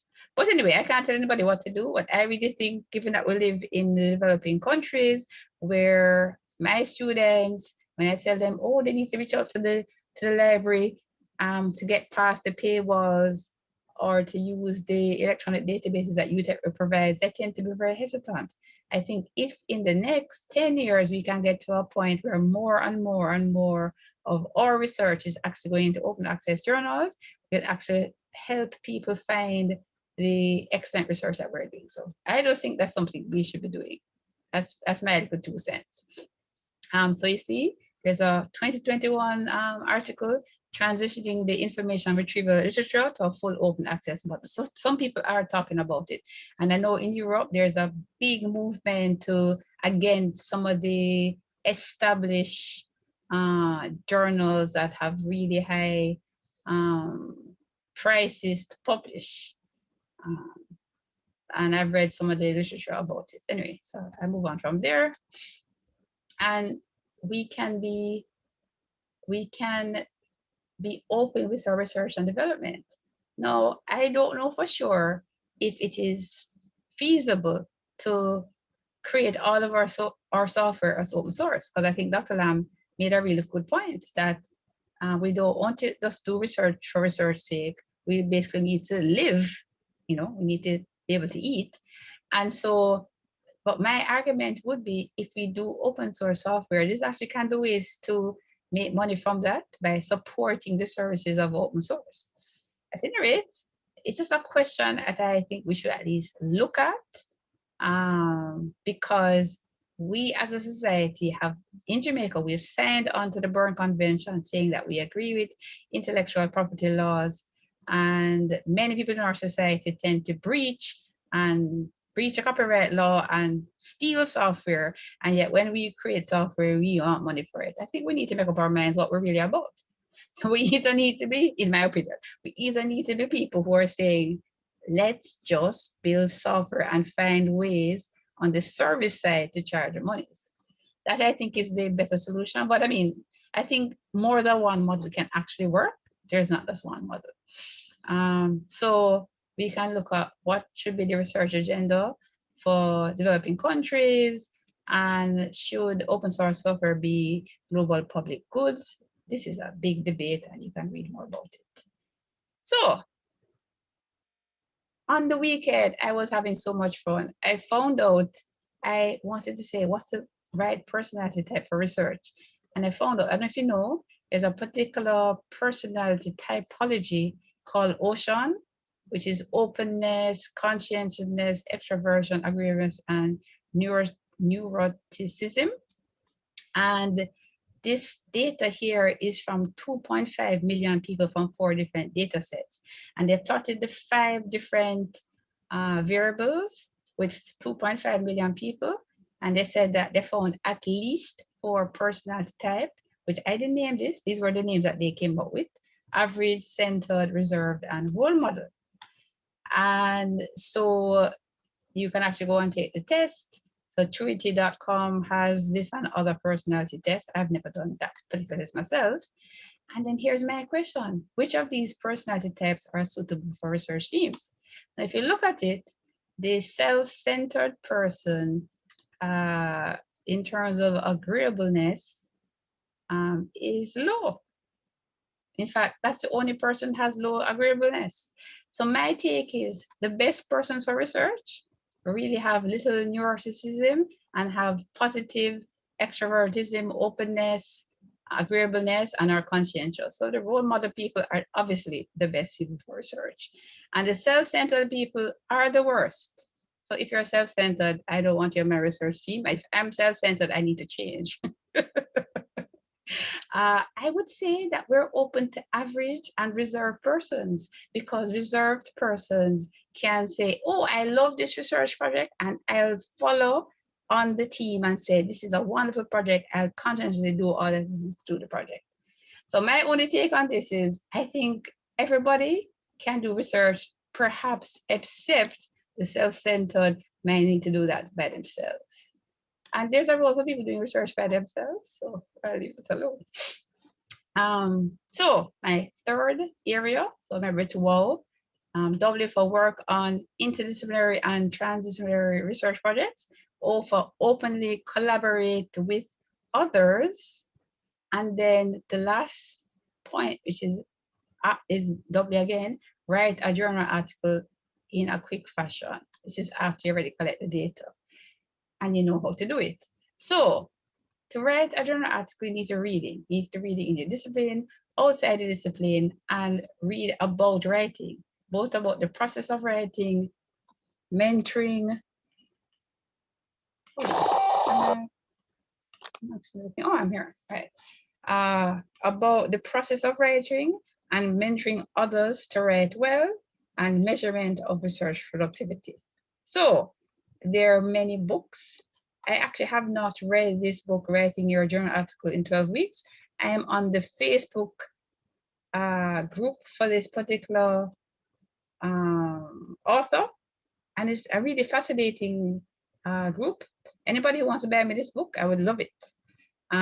Then I just found this one today, just published last year. It actually has a lot of really high rankings, and I read the reviews. It looks like an excellent, another book. I would love anybody here to, maybe we can pitch in. I might just buy it for myself. And then this one I have here, I actually have right here with me, Silver, How to Write a Lot. And do you know what the book basically says? Write a lot. I mean, it says more than that, but in order to write a lot, you need to write. It's really highly ranked because it's a nice, really small book that is excellent. And here are the 3 books in case you want to see what they look like. And there are lots of journal articles about writing, so you can look at what are the ways to measure what's important in publishing. And they're not just the regular high impacting journals. There are other things, including how we look at now what's happening in social media and the like. You can go and read it about that. But there are papers like How to Write Your Research Paper, writing accountability groups to help junior faculty members build sustainable writing habits. There's this article, Write Every Day, a mantra dismantled. In other words, you don't need to write every day. You just need to write regularly. And developing writing habits with STEM graduate students. And I want to go back to this one, writing accountability groups. So the idea included is in the how to Write a Lot book. The thing that I was most impressed when I bought this book about 2 years ago was that it talked about the importance of writing groups. And so this is on Monday. And one of my questions is, can we have manuscript Mondays or any other day like that where we're going to write in groups? So one thing that people really do this, is they get together in a group and they just be quiet and they write. I mean, yes, they might just take breaks, but they get together to write, people who are researchers, because research includes not just reading, not just collecting data, but includes a lot of writing. That's part of it. And so how are we going to actually learn how to write? In my mind, that includes teaching and being taught. So you need to be taught and teach others. The flipped classroom, interactive video, and voice reader are all possible ways that could work. I'm going to talk for 2 seconds about flipped classroom, not about the other 2. And we all have to read, write, and edit in order to write and get feedback from others, which I already mentioned earlier. So I'm going to talk for a second about flipped classroom. So I only learned about the flipped classroom a few years ago, and I was thinking about it seriously since COVID, because I realized that perhaps that could be a way that classes could go better, because so many students don't have good internet access.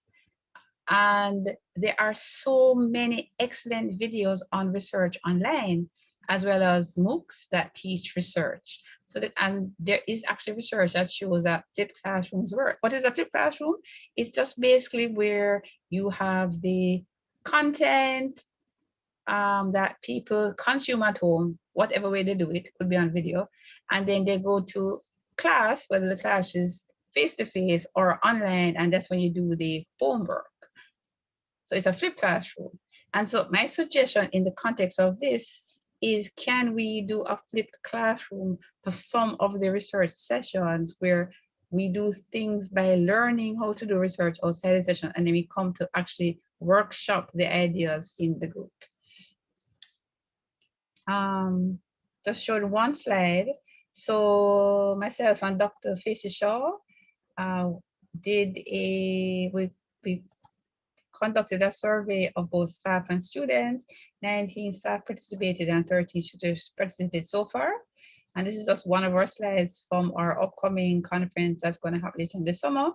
And we found that the staff had a better perception of the research initiative so far.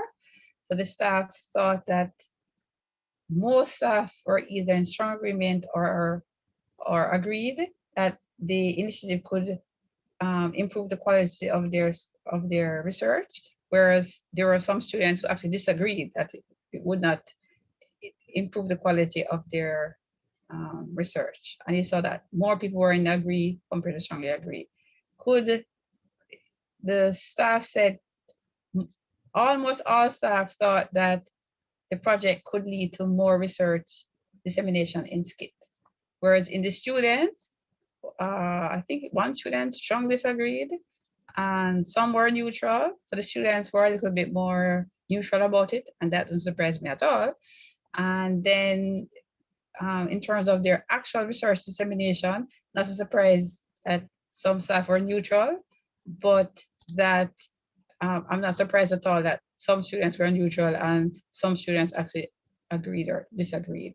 And clearly, if there were more staff and students, I think there would be even more neutral, disagree, and strongly disagree. But this is not reflective of all staff and students. These are the people who actually came to the research initiative and actually took the time to fill out the survey. But the point is, if there are even some people who think that a research initiative can improve their thing, given the low amount of publications we have in our department, my department, we have hope. So we get to where we're going this summer. So STIR is for Summer Transformation Undergraduate Research Experience. And the idea is that it should be between June and July.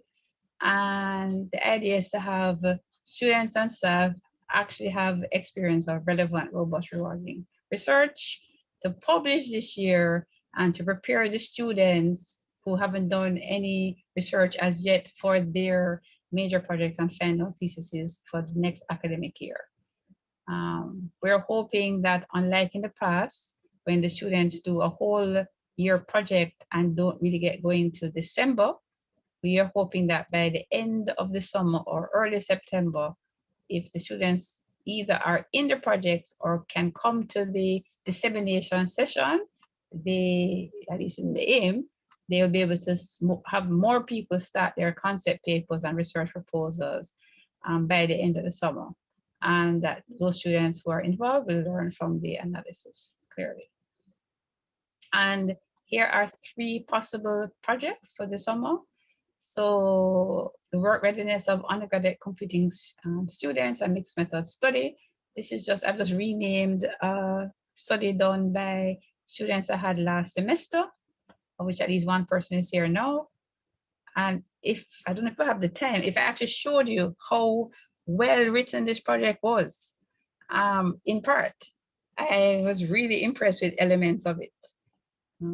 And certainly it's very important because basically what they want to look at was looking at the perspective of both industry players as well as students on work readiness in among computing students and the industry who employ computing graduates. And given where we are today, that is clearly a relevant topic. Right now, I'm in the COVID-19 research group, and one of the projects that I'm in, called the computer modeling group, is looking at students testing COVID-19 modeling tool by students and the general public. And my idea at the moment is that the students who look at that tool could possibly brainstorm from using that tool to say, is there some way in which there could be a social media intervention by and for youth? Let's give the background here, guys. I don't know if you all know, but even though the elderly and persons with non-communicable diseases are persons who are dying of COVID-19 in Jamaica and across the world, in Jamaica and across the world, the highest incidence and prevalence of COVID-19 are actually in the, I can't remember the exact numbers, but about the 15 to 29 age group. Not sure I gave me the exact number, among the youth. And so it is very likely that the youth are the ones that are actually transmitting the disease, but they're not dying of it. So given that youth are transmitting the disease, if they understand this by looking at modeling tools and other things, perhaps they can, as health champions, be part of a social media intervention. perhaps. So that's something that I think is a possibility to explore.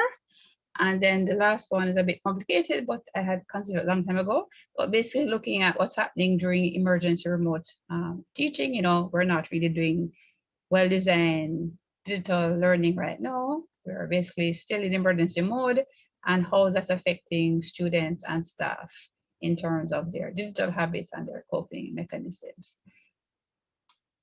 And so what is the process for R&D that's valuable? First, we need to do the concept paper and the ethics application. Then we need to get feedback to a number of different arenas. We need to do data collection. And if we're in computing, we typically build some kind of artifact or pilot or the like, and then clearly we must disseminate. So what is the call to action? Work on important projects. So I'm saying that we should initiate or join collaborative research teams, exchange emails and numbers, as well put the registration form, keep informed by reading scholarly work and literature, volunteer to help with this project. We need people both for the education presentation, as well as for the techie parts, like, you know, to build a website and another issues, definitely some technological volunteers. We need to openly collaborate.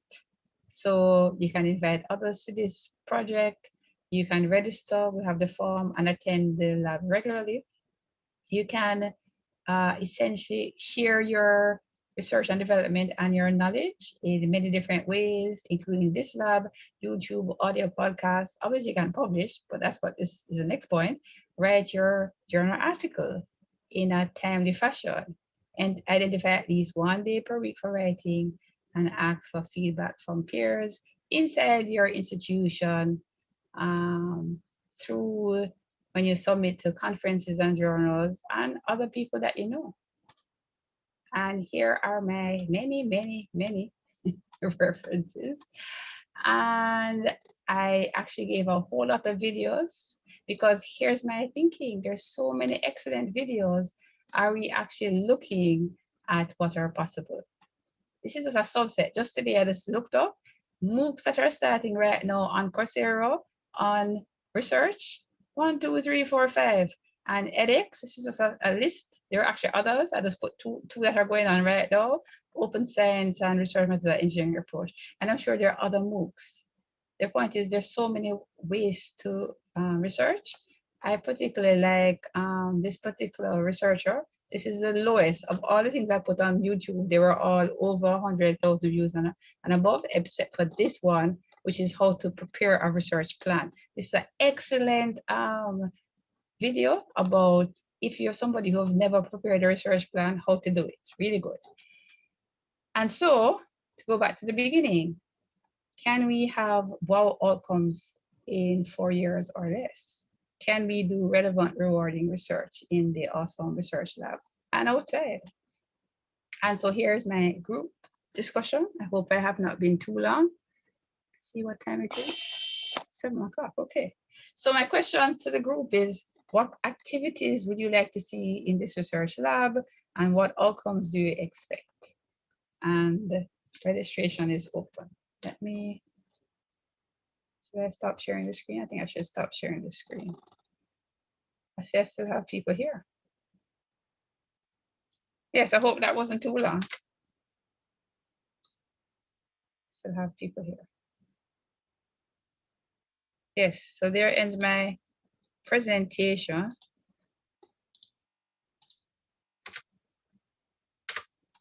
Let me put back up my, let me see if anybody has any comment on. Yes. Any comment on anything I just said, or the group discussion questions?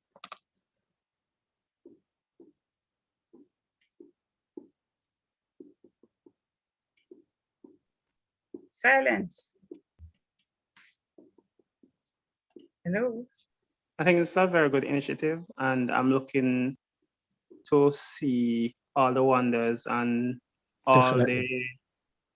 the places that will go with your initiative. I think you're helping to mold a lot of us, both academic staff and students. and we just continue to thank you for what the work that you continue to do now and in the future. I'm just wondering why somebody on here is called fan. I just thought that funny. Yes, thank you very much, Mr. Clark. Anybody had a comment or a point? Yes, Miss Muir. I too want to join in and just congratulate you on the launch. It's certainly, you and I have spoken, it certainly is a welcomed initiative. And the more research we have, then the more we're closer to our goal. It's actually research is actually in the strategic plan. And though we have been doing well as a university, research is not one of the areas that we have, been excelling excelling in. Thanks to Dr. Lam and Professor Onifulo and others, right, who have pioneered the way, Dr. Kavian Cook, our past presidents and some others. But I sincerely am looking forward to all the research initiatives working together, to boost the output of the university. And you said it in an article that a previous president quoted. It said, "Publish or perish." So congrats again. I'm looking forward to work with the entire team.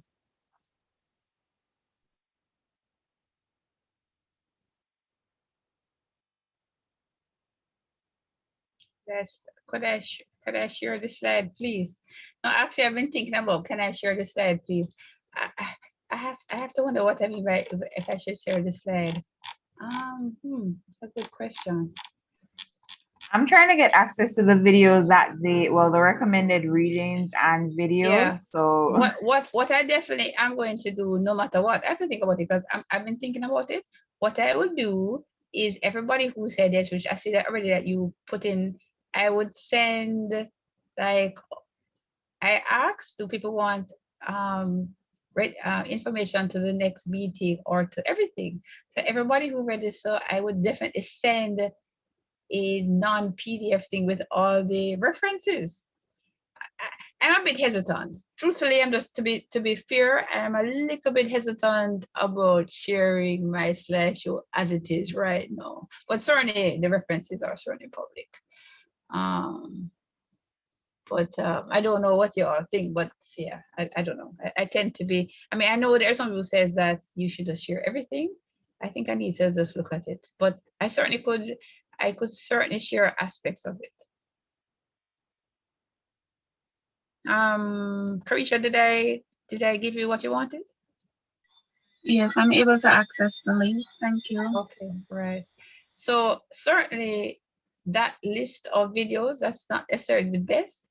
I actually sat down and found some of the best that I have ever seen and put them together. I've always, for the last year or two, I've been encouraging students to watch videos. And I think only a few have actually been doing it. But I think that I am somebody, tell you the truth, guys, as somebody who became a book lover by age 4, I did not really understand that first inspirational videos and then second educational videos could actually transform my life.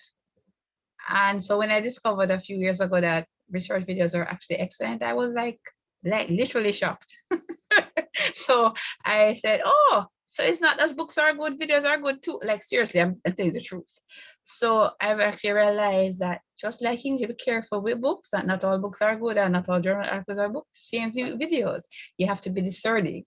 But the point is, and even in one video, maybe 80% of it could be good, and then one statement, just like myself, I can't tell you everything I just said is correct. I'm giving you my perspective and my interpretation. But certainly videos can be excellent, and I can certainly share the links with everybody who's interested. So either you can register or you can send me an email and I will send you what you like. We seem to have had as many as 22 people here at any one point. I really expected to have more students here. I don't think we really had more than about 6 students. I'm not sure why we've had so many more students. Maybe they're either, since the summer session has started, maybe they're now in school, or maybe they're tired from the semester. I don't know. Who knows? But I'm very happy that some students are interested in the project. And certainly, I know that at least one of these projects will go through for the students. So this summer. Just a quick question. Is Sure, the go ahead, meeting going to Sabrina. continue being on Mondays or will it change? Oh, that's a good question. So the plan is there's already a meeting on Wednesdays, which right now is focused on the final year major project students. But anybody can come to that. And the idea I have right now is that the focus for the third year and anybody who wants to come would be on the Monday evening. That's the current plan right now. So it would be on Monday evening until we change. So right now it would be Mondays and Wednesdays. So Wednesdays right now is focused on the major project final year students, but anybody is welcome to come. And Monday is focused on the students who have not done major project as yet, but both groups are welcome to both sessions.